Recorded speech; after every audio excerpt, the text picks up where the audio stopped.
আসসালামু আলাইকুম সুপ্রিয় দর্শক, আবারও ফিরে আসলাম আপনাদের জীবনের গল্প অনুষ্ঠানে। এই অনুষ্ঠানে উপস্থিত আছেন এক অসহায় আপু। তার কাছ থেকে জানতে চাই তার জীবনের গল্প। আসসালামু আলাইকুম আপু, কেমন আছেন?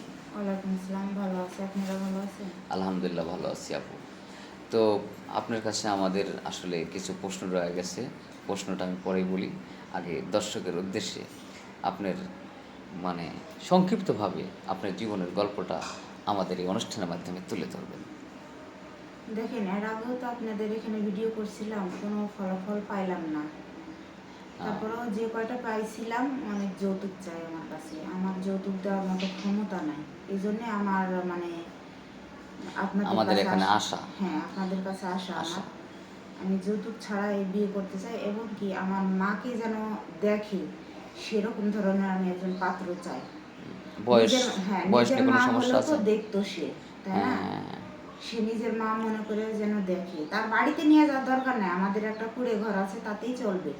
শুধু কিন্তু যাতে হ্যাঁ, সামান্য কিছু সাহায্য সহায়তা করলে যাতে আপনার হ্যাঁ, সাথে সাথে আপনার মাও মাও মাও মানে চলতে পারে, হ্যাঁ কারণ চলতে আপনার মা পারে, তো চলে যেহেতু ফিরে ভাই খাইতে বোন পারে। আর কেউ নাই না, মাকে দেখানোর মতো, বাবাও না, তো আমার মারা বাবা গেছে। তো মারা গেছে, আমাকে রেখে ছোটবেলায় আচ্ছা, অসুস্থ হয়ে মারা গেছে। মানে আসলে স্বার্থ ছাড়া তো কেউ চলে না, একজনের জন্য একজন করে, বিনিময় বিনিময় করতে হয়। যেমন মনে করেন যে আপনার সাথে বিষয়টা হচ্ছে যে হয়তো হ্যাঁ আপনার মাকে দেখলো বা আপনাকে দেখলো, কিন্তু হয়তো ইয়ং জেনারেশন কোনো ছেলে বা স্মার্ট কোনো ছেলে কিন্তু দেখবে না। ঠিক আছে, সমস্যা নাই, আমার ইয়ং জেনারেশন ছেলেরও দরকার নাই। এক বাচ্চা থাকুক, তাও আমার কোনো মানে সমস্যা নেই। সমস্যা নেই, তার ঘরে যদি মানে বাচ্চাও থাকে, ছেলে হ্যাঁ, মেয়ে থাকে, জয়েন্ট কোনো সমস্যা ফ্যামিলি নাই। থাকে, বাচ্চা যদি থাকে। সংসারও থাকে তার সমস্যা নাই, না, যদি তার বইয়ের অনুমতি থাকে। হ্যাঁ, যা তার বইয়ের অনুমতি থাকুক, এরকম সংসারেও আপনি যেতে রাজি আছি। যেতে রাজি আছেন, শুধু আপনার সাথে আপনার মাকে একটু সাহায্য সহায়তা। হ্যাঁ, এটাই। আহ, আচ্ছা, সমস্যা নাই, আমরা চেষ্টা করবো ইনশাল্লাহ। যেহেতু আপনি মানে আপনার মনের কথাটা আমাদের চ্যানেলের মাধ্যমে তুলে ধরেছেন, দর্শক বিন্দু শুনতেছে, আমরাও শুনলাম, আমরা যতটুকু পারি ইনশাল্লাহ আপনাদের জন্য চেষ্টা করব।